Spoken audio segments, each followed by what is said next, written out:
Hello! Welcome to auto Tamil IQ. Vehicle service history அப்டின்னா என்ன? ஒரு செகண்ட் ஹேண்ட்ல ஒரு வெஹிக்கிள் வாங்க போறோம் அப்டின்னா, என்னென்னலாம் செக் பாயிண்ட்ஸ் செக் பண்ணி வாங்கணும்? ஒரு சில பேருக்கு தெரியும்னு நெனைக்கிறேன். தெரியாதவங்க பார்த்து தெரிஞ்சுக்கோங்க. வாங்க வீடியோக்குள்ள போலாம். கஷ்டப்பட்டு காசு சேர்த்து வச்சு, ரீசேல் வேல்யூ, கிலோமீட்டர் எவ்வளோ ஓடிருக்கு, வெளிய என்னெல்லாம் டேமேஜ் ஆயிருக்கு, பட்ஜெட் இத வச்சு தான் கார் வாங்குவோம் நெறைய பேரு. ஆனா இதையும் தாண்டி நெறைய விஷயங்கள் இருக்கிறது உங்க எல்லாருக்கும் தெரியுமா? ஆர்சி ட்ரான்ஸ்ஃபர் எக்ஸ்ட்ரா காஸ்ட் எவ்வளோ வருது?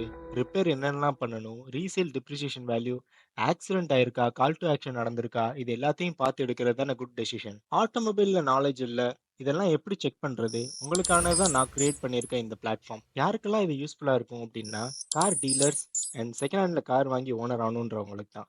ஆர்சி டாக்குமெண்ட் இருக்கா? போலீஸ் கேஸ் ஃபைல் ஆயிருக்கா? ஓடோமீட்டர் எதுவும் டேம்பர் ஆயிருக்கா?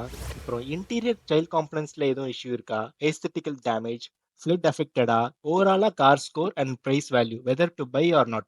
இந்த மாதிரி பல கொஸ்டின்ஸுக்கு ஆன்சர் கிடைக்கிற மாதிரி ஒரு சிங்கிள் ரிப்போர்ட்ல உங்களை தேடி வரும். ஒரு single report car price negotiate பண்றதுக்கும், ஃபேமஸ்ட் வந்து எஸ்கேப் ஆகிறதுக்கும், மணி சேவ் பண்றதுக்கும் ரொம்பவே ஹெல்ப்ஃபுல்லா இருக்கும். இதை பார்த்துட்டு இருக்க நீங்க உங்க ஃப்ரெண்ட்ஸ் ரிலேட்டிவ்ஸ் யாருக்கும் செகண்ட் ஹேண்ட் வெஹிக்கிள் பர்ச்சேஸ் பண்ணணும்னு நினைக்கிறாங்க அப்படின்னா அவங்களுக்கு ஷேர் பண்ணி விடுங்க. அப்படியே like, comment, save, follow and support me. Bye by.